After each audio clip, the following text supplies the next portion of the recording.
simultanément avec les autres mouvements, les cellules du pôle animal ou les micromères qui se trouvent dans l'hémisphère animal vont subir un mouvement d'épibolie.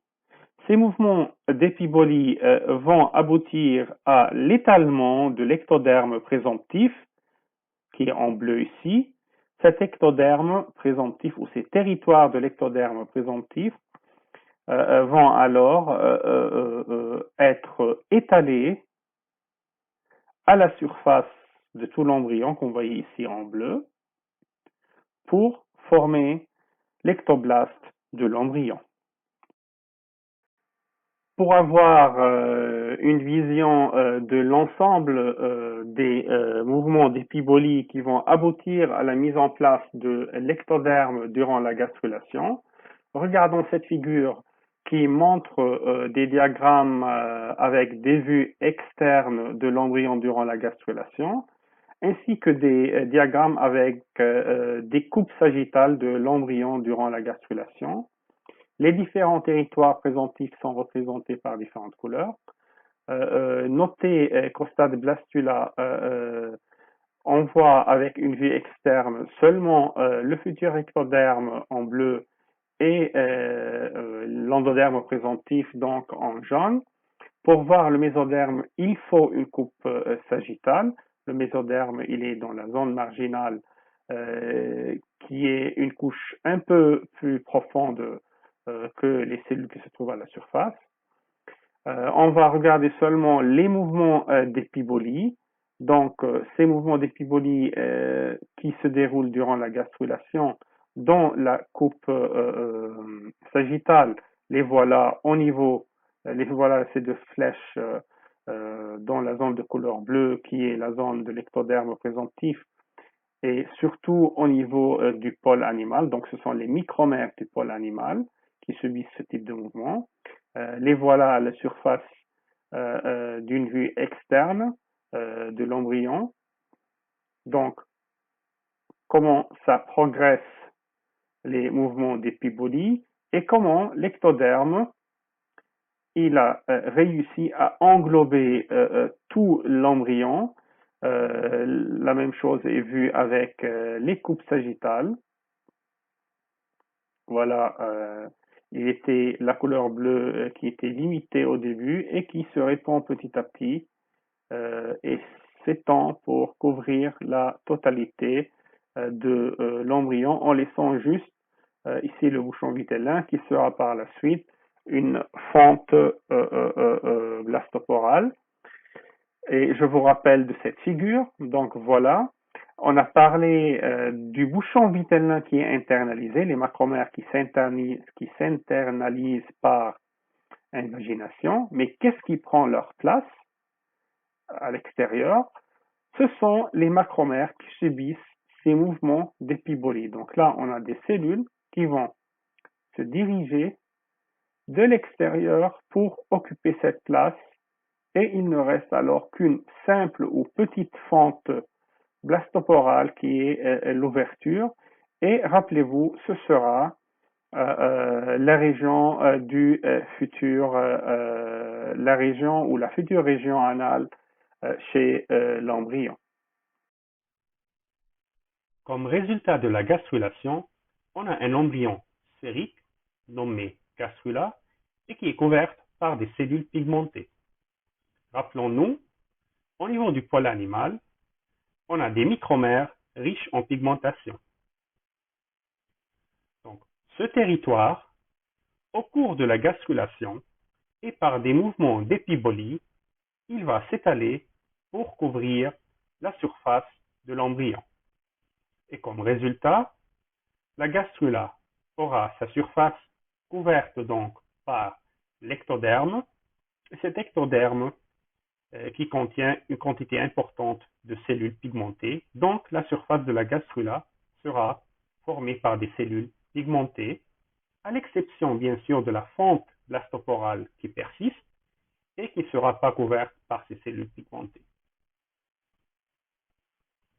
D'autres processus ou un autre processus se produit aussi durant la gastrulation et qui est causé en quelque sorte par la masse de l'endoderme l'endoderme qui est formé surtout ou qui est formé par des cellules végétatives riches en matière vitelline, donc il a un poids important.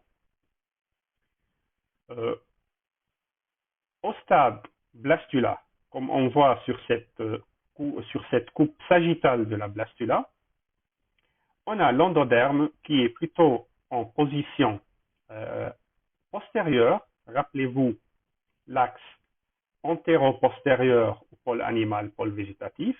Donc l'endoderme en position postérieure. De ce côté, on a la partie ventrale de l'embryon. Et à l'opposé, alors, on a la partie dorsale. C'est là où débute la gastrulation. Donc, ce qui se passe, c'est que au cours de la gastrulation et par ces mouvements d'invagination que vont subir les cellules endodermiques pour être internalisées, au fur et à mesure qu'on a cette internalisation, on a alors cette masse endodermique qui change de position et donc la grande masse endodermique va changer de position et alors le centre de gravité de l'embryon va changer de position aussi. Ce qui se passe, c'est que au cours de l'internalisation de l'endoderme et donc du changement du centre de gravité avec le changement de la position de l'endoderme, l'embryon va effectuer un mouvement de bascule au fur et à mesure de l'avancement de la gastrulation, comme on voit sur cette figure, pour aboutir à la fin à une gastrula dans laquelle on a l'endoderme, la masse cellulaire qui a le poids le plus élevé. C'est donc là où il y a le centre de gravité de l'embryon. Cette masse endodermique sera en position ventrale, alors qu'elle était en position postérieure dans la blastula, elle est ventrale dans la gastrula. Du côté opposé, notez la présence donc du neurectoderme dorsal. On a aussi l'arc enterrant qui est plutôt poussé vers la partie dorsale de l'embryon. Et le pôle animal, il est toujours dans la partie antérieure de l'animal, alors que le blastopore qui a commencé dans la partie dorsale, là, on trouve la fente blastoporale qui est en position postérieure de l'embryon, la fente blastoporale qui correspond à la future région anale de l'embryon. Au terme de la gastrulation, on a un embryon tridermique qui s'appelle gastrula et qui a déjà les 3 filets embryonnaires qui sont mis en place. L'ectoblaste, la couche la plus externe, qui forme le neurectoderme dans la partie dorsale, et l'ectoderme dans la partie latérale et ventrale, donc la couche la plus externe ou le feuillet le plus externe. Le mésoblaste qui est intermédiaire, on voit ici en rose, qui va être la couche ou le feuillet intermédiaire chez l'embryon. Et ensuite, on a l'endoblaste qu'on voit ici en vert et qui est la couche la plus interne. Cet endoblaste, dans son milieu ou à l'intérieur de cet endoblaste, on remarque la présence de cette cavité qui est l'arc enterrant ou le tube digestif primitif qui est délimité par des cellules endodermiques. Et cet arc enterrant qui communique avec l'extérieur par cette ouverture qui est la fente blastoporale, et cette fente blastoporale qui est positionnée dans la future région anale de l'embryon. Là, l'animal, il est prêt à subir, ou là, l'embryon, il est prêt à subir l'organogenèse. On passe maintenant à la neurulation chez la grenouille. La neurulation est la première étape de l'organogenèse. Elle correspond à la mise en place d'une ébauche du système nerveux dans la région dorsale de l'embryon. Donc, en partant de la gastrula dont on voit ici une coupe sagittale, notez le neuroderme en position dorsale. Donc, en partant de la gastrula, la neurulation va aboutir à la formation d'une neurula dans laquelle on a en position dorsale antérieure la formation d'une vésicule cérébrale qui va correspondre ensuite au cerveau et la formation toujours en position dorsale, toujours en couleur bleue qu'on voit ici. Donc, la formation d'un tube neural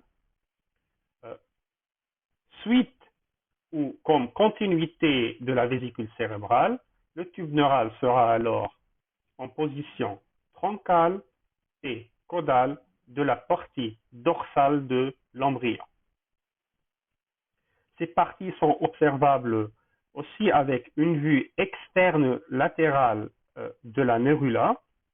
Donc, on a la partie dorsale de l'embryon.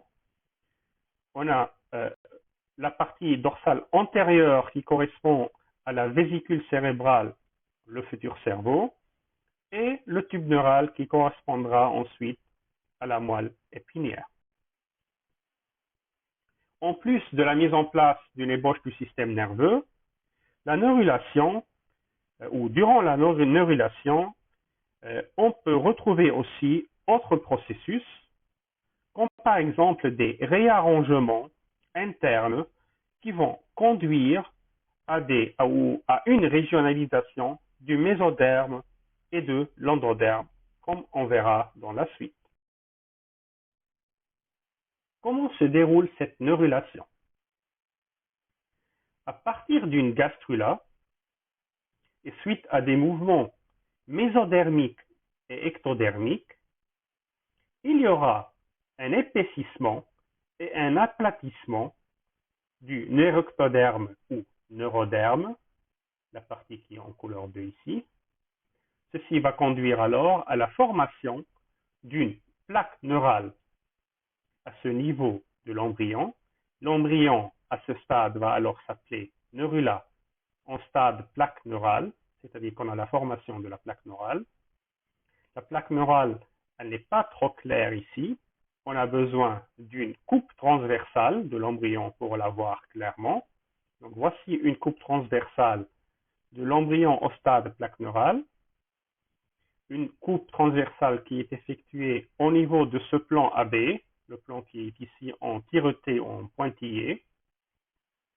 Donc, la plaque neurale qui est due à l'épaississement et l'aplatissement du neuroderme. On a la plaque neurale au milieu.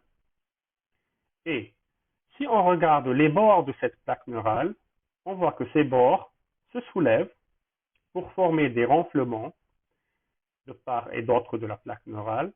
Ces renflements sont appelés alors replis neuraux avec un repli neural de chaque côté, la plaque neurale au milieu. Et si on regarde en vue externe dorsale l'embryon, c'est-à-dire si on regarde de ce côté-ci, on va voir, bien sûr sans faire une coupe, donc la vue externe dorsale de l'embryon va donner cette vue, la plaque neurale qui est au milieu et qui est entourée de part et d'autre par les replis neuraux, donc un repli neural de chaque côté.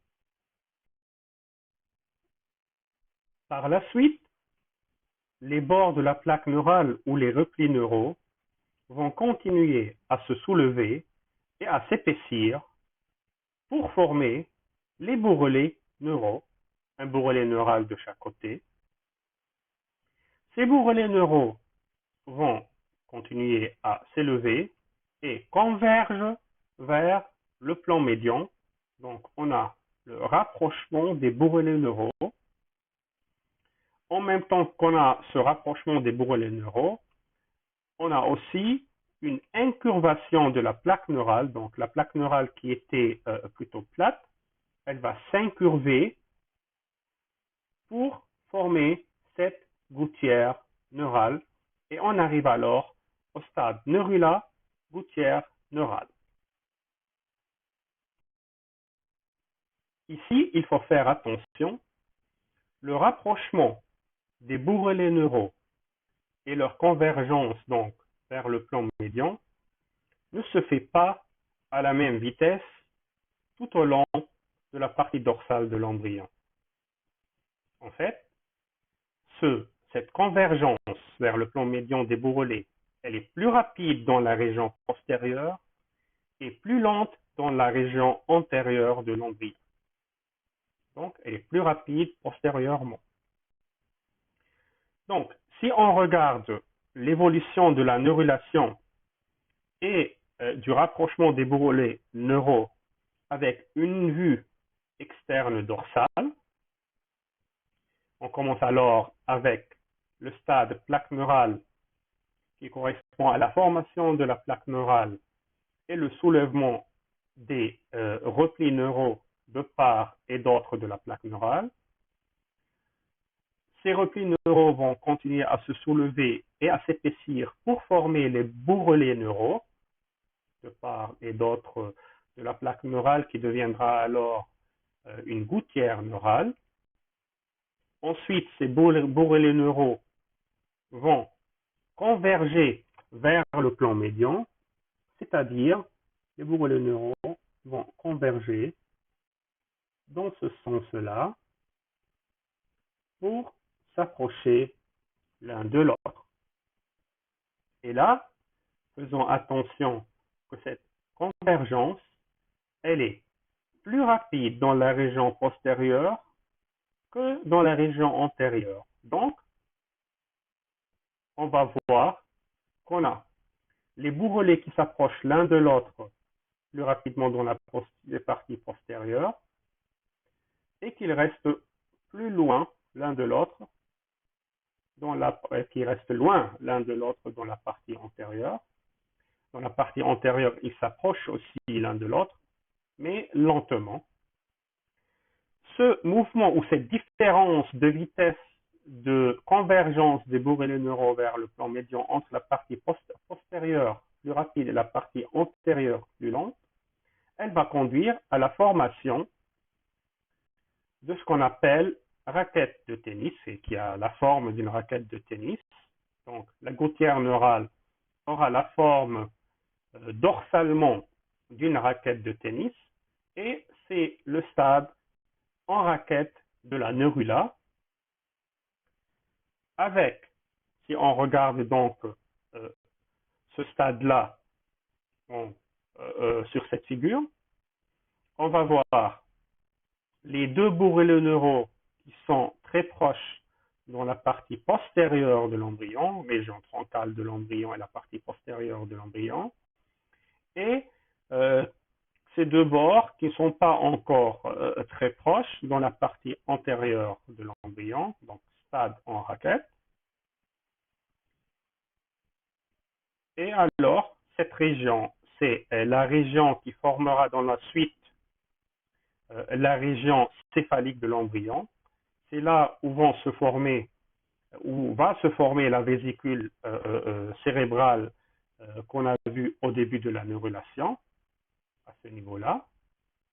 Et cette partie-là qui va correspondre au tube neural dans la suite. Donc, on a une région antérieure large ou céphalique,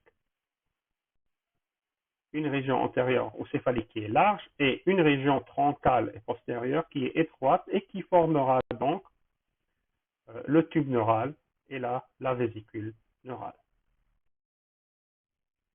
Les bourrelets neuraux qui vont continuer à se rapprocher, donc à converger vers le plan médian, on a alors ces bourrelets neuraux qui vont finir par se souder et former le tube neural qu'on voit sur cette coupe transversale. On est alors au stade tube neural. Donc, ce rapprochement, rappelez-vous, des bourrelets ne se fait pas à la même vitesse dans dans la région dorsale de l'embryon. On a le début de ce rapprochement qui est dans la région troncale de l'embryon, à ce niveau-là. Donc, disons que là, on est au niveau troncal de l'embryon. Le rapprochement des bourrelets neuraux, alors, va commencer dans cette région. Ce rapprochement, il va progresser rapidement vers la région caudale. C'est pourquoi un rapprochement très rapide dans la région troncale et caudale de l'embryon. Et ensuite, et en même temps aussi, il va progresser lentement vers la région céphalique. Donc petit à petit, de plus en plus, ce rapprochement il est antérieur. Et alors, il va conduire à la formation du tube neural. Le tube neural qui va être dans la partie troncale et caudale de la partie dorsale de l'embryon et la partie antérieure de la partie dorsale de l'embryon, elle correspond à la vésicule cérébrale qui est alors à ce niveau-là et qui formera dans la suite le cerveau, alors que le tube neural formera la moelle épinière. Et si on regarde ces événements sur les coupes sagittales et transversales de l'embryon, on est alors parti du stade gouttière neurale, avec la gouttière neurale entourée des bourrelets. Les bourrelets donc qui convergent vers le plan médian et vont terminer par se souder et former le tube neural.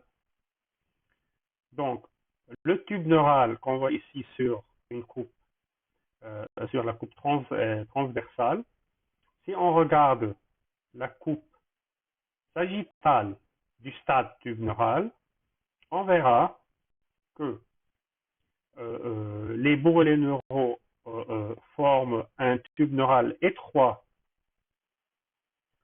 dans les parties